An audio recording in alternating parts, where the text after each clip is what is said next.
মুশকিল হলো এই নির্বাচনটা হয়েছে রিজওয়ানা মার্কার নির্বাচন, এবং এখানে শিক্ষিত লোকের সংখ্যা খুব কম। সংবিধান এরা অনেকে বুঝে না,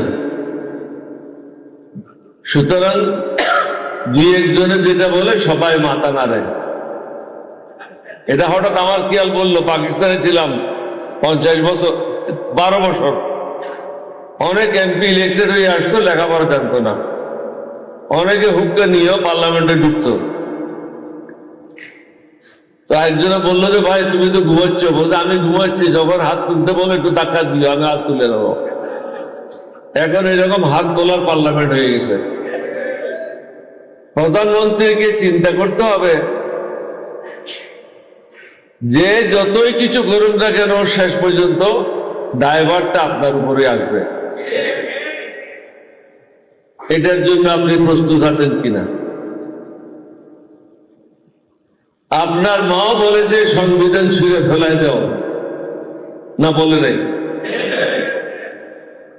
আপনার যে মহাসচিব আছে তিনিও বলেছেন, আপনার দলের অনেকেই বলেছেন। কেন বলেছেন? এখানে অনেকগুলি বৈষম্য রয়েছে, এই বৈষম্য দূর করলে আপনি নির্বিঘ্নে আপনার কর্মকাণ্ডগুলি চালাতে পারবেন। কিন্তু এখানে ক্ষতিগ্রস্ত হবে কিছু দুর্নীতিবাজ কর্মকর্তা কর্মচারী, যারা আপনাদেরকে করতে দিচ্ছে না। এখন যদি আপনি এটা না করেন তাহলে কি হবে, এফেক্টটা কি হবে? গতকাল আপনারা দেখেছেন পাকিস্তানের আসিফ মুনির আর শাহবাজ শরীফ মনে করলো আলেকজান্ডারের মতো বিশ্ব জয় করে নেবে, আমেরিকাকে ডেকে দিল, ইরানের লোক তো আসলো।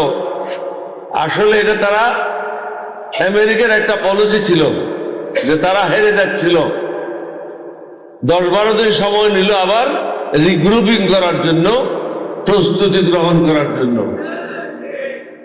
ইরানও মনে করলো মন্দ কি, আমরাও আমাদের জিনিসগুলি গুছাইয়ে দিই।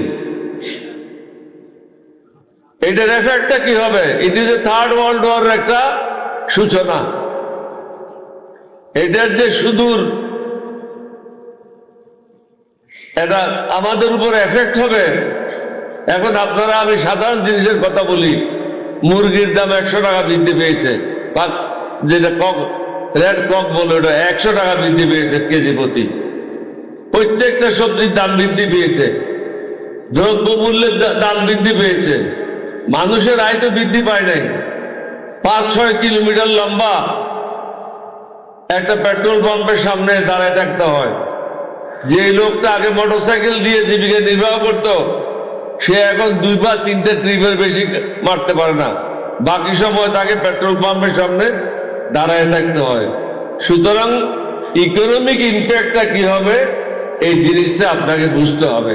এখানে বড়োয়ার সাহেব বলে গেছেন গত 1.5 মাসে 51,000 কোটি টাকা ব্যাংকের থেকে নিয়েছেন।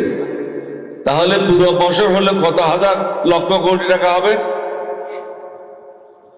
এছাড়াও এটা তো হলো ইকোনমিক সাইডটা, বাইরে যে অশান্তিটা হবে এটা কিভাবে সামাল দেবেন? জনগণের মধ্যে অশান্তিটা সৃষ্টি যে হবে দ্রব্যমূল্যের কারণে, এটা সামাল দেওয়া সম্ভব হবে না। তারপরে আমরা তো বসে থাকবো না। আমরা কি বসে থাকবো? আঙ্গুল চুষবো? আমরা রাস্তায় নামবো। তাহলে কোনটা ঠেকাবেন? দ্রব্যমূল্য ঠেকাবেন, নিজের আসন ঠেকাবেন, না 11 দলীয় ঐক্য জোটকে থামাবেন? 11 দলীয় ঐক্য জোটকে ধাপে ধাপে রাস্তায় নামতে হবে, এটার বিকল্প নাই। সোজা আঙ্গুলে গিয়ে উঠবে না। আপনাদের সবাই